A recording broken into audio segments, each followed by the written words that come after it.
GPT-4, the famous example was they took a photo of their refrigerator, of what's in their fridge, and they say, what are the recipes of food I can make with the stuff I have in the fridge? And GPT-4, because it's just this, it can take images and turn it into text, it realized what was in the refrigerator, and then it provided recipes for what you can make.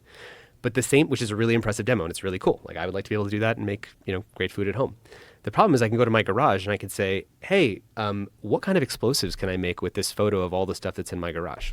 And it's like, and it'll tell you. And then it's like, well, what if I don't have that ingredient? And it'll do an interactive tutor thing and tell you something else you can do with it. Because what AI does is it collapses the distance between any question you have, any problem you have, and then finding that answer as efficiently as possible.